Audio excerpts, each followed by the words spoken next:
दोस्तों नमस्कार, मैं हूं संजीत कुमार और आपने देखना शुरू कर दिया है बिहार टीचर पॉइंट। दोस्तों आज बात करेंगे रसोइया के संबंध में। जी हाँ, बिहार के विद्यालयों में रसोइया जो है विद्यालय के जान है।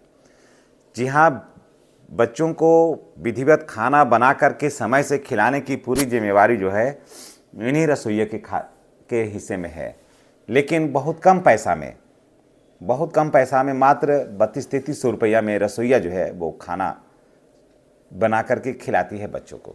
अभी सोच लीजिए कि इस महंगाई में 3200 रुपया में आजकल क्या होता है, पूरे महीना खाना खिलाना है बना करके, फिर बर्तन धोना है, फिर प्लेट धोना है, फिर वहाँ पर झाड़ू लगाना है। ये सारा कार्य जो है वो रसोइया को करना पड़ता है।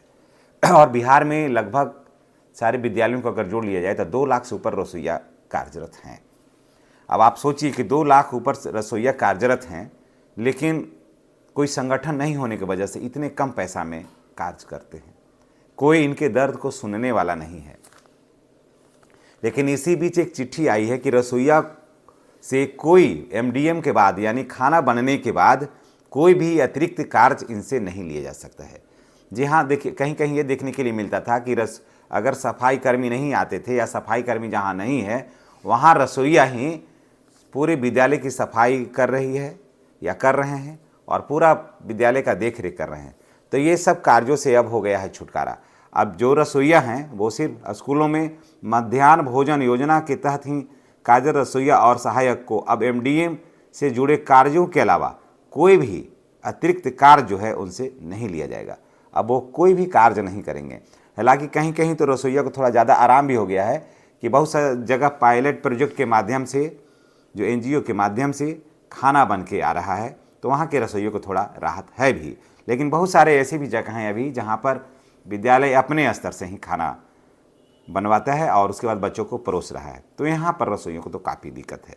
मध्याह्न भोजन योजना के निदेशक विनायक मिश्र ने यह निर्देश जारी किया है कि रसोइयों को विभिन्न मांगों को लेकर के मंगलवार को राज्यव्यापी प्रतिवाद दिवस मनाया गया, समझ गए, जिसमें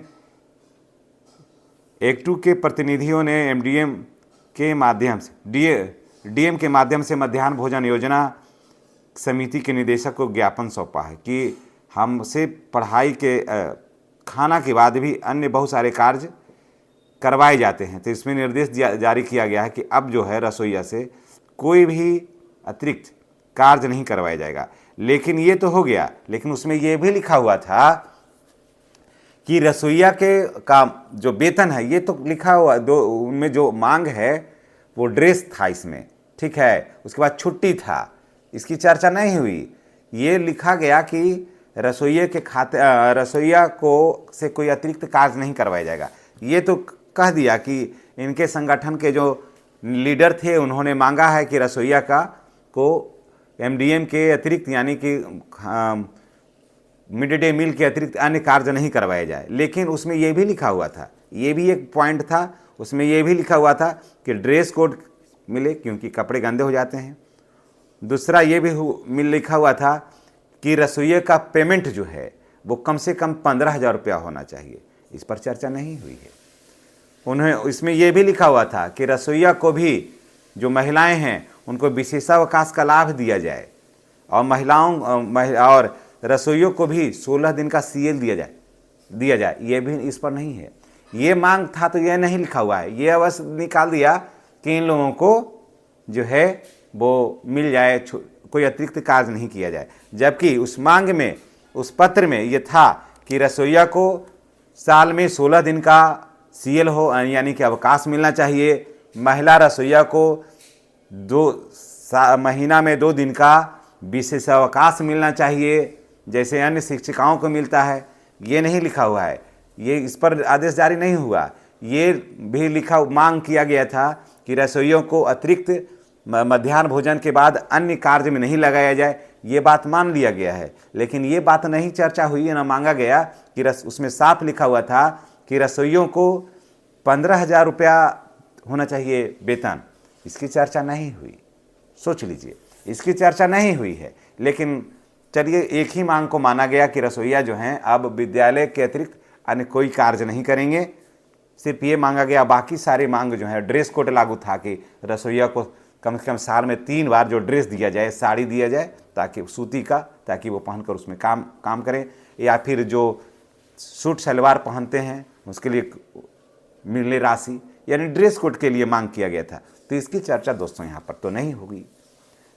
लेकिन दोस्तों चलिए हम आपका बात, हम ही एक ऐसे आदमी हैं, एक ऐसा चैनल है मेरा जो रसोइया की मांग और रसोइया की बात को हमेशा उठाता है। और आप तमाम रसोइया भाई बहनों से मेरा गुजारिश है कि आप जितने भी हैं, उनके बच्चे हैं, 2 बच्चे हैं, तो दोनों चैनल को सब्सक्राइब करिए। क्योंकि देखिए जितना रीच आप दीजिएगा हमारी आवाज़ को, जितना लोगों तक आप इसको पहुंचाइएगा, शेयर करिएगा, आपकी हर मांग पूरी होगी।